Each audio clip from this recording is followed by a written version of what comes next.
Hurricane Francine is getting very close to the Louisiana coast.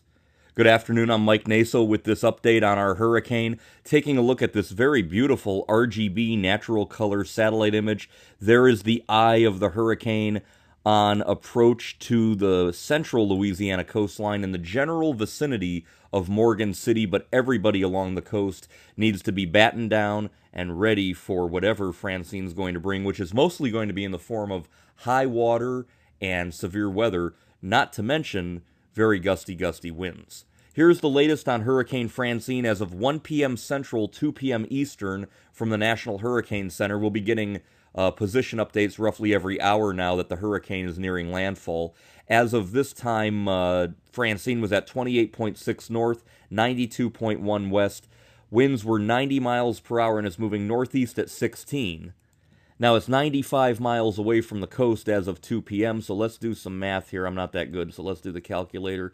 It is 95 miles from the coast, moving at about 16 miles per hour. That's about 5.9 hours away, so about 6 hours away from crossing the coastline, which as of this time would be somewhere around 8 o'clock Eastern, so 7 o'clock Central. That's the time frame we're looking for Francine to make landfall. Hurricane warnings out from Cameron, Louisiana, all the way over to Grand Isle. Still under that hurricane watch in metropolitan New Orleans, Lake Maurepas, and Lake Pontchartrain. Eventually, the hurricane will move inland, weaken to a tropical storm, then a depression, and dissipate by Friday, but not before bringing some heavy rainfall through areas of the Gulf Coast.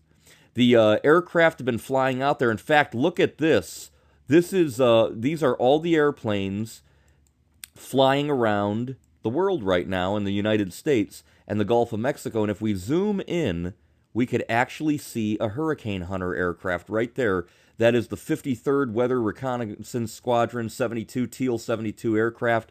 Look at it. It is flying around in real time throughout the hurricane. It is amazing the way technology shows that. It's also amazing that the hurricane has a pretty good-looking eye there, considering how much wind shear is being affected by, and it's headed right up towards the coastline. It's getting pretty close. The weather just going downhill very, very rapidly. Here's another look at the radar. Look at this, the eye coming together right there. Heavy weather, severe weather threat here in southeastern Louisiana and southwest Mississippi. All of this is spreading very quickly into the coast, so there's pretty good radar presentation there. I mean, considering the wind shear and the fact that this is only a 90-mile-an-hour Category 1 hurricane, look at that. Well-defined eye right in there, good shape to it, and that is not what you want to see when you have a storm like this slamming into the coastline. Where exactly it should come ashore, right now the Hurricane Center has it making landfall, like I said, right around 7 o'clock Central Time and 8 o'clock Eastern Time, very near Morgan City, Louisiana, areas like Bayou Vista, Patterson, down there in St. Mary Parish, and areas like Hog Bayou, Pipeline Canal, a very industrialized canal, bayou, oil rig type area down there is really going to take a slamming from Hurricane Francine.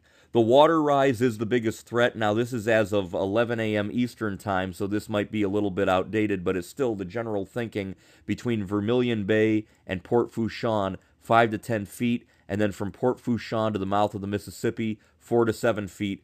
High water rises as well here along areas of the central to eastern Gulf Coast, going all the way towards Alabama and the Florida border.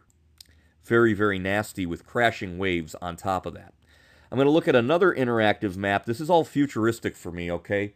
I remember tracking on a dry erase board watching the Weather Channel back in '98, okay? I'm an old-timer now compared to some of these kids. They know how to use these maps better than me, but if we zoom in here on some of the tide gauges, look at that. Now, this is Eugene Island on the Louisiana coast. You are seeing higher water, but it looks like if the hurricane makes landfall and the water's still rising around high tide, you could have some problems there. Here's another tide gauge. Look at that water spike here. So we are getting high water already along areas of the Louisiana coastline, and that's only going to get worse as the hurricane continues to approach Morgan City. You guys also are going to have to watch very carefully, because if you look at these storm surge advisories, the water can go pretty far inland because it's very low-lying, very marshy. So again, if you're in Morgan City and Houma, and then even over to New Orleans, you guys are going to be on the right side of the hurricane, as she pulls on through. Speaking of the right side, severe weather. This wind shear blowing in the hurricane. Wow, look at that. That is a good presentation. It's got a good shape to it. I'm impressed. We'll see if it makes a run for Category 2. It should stay 90 miles an hour, but we'll see.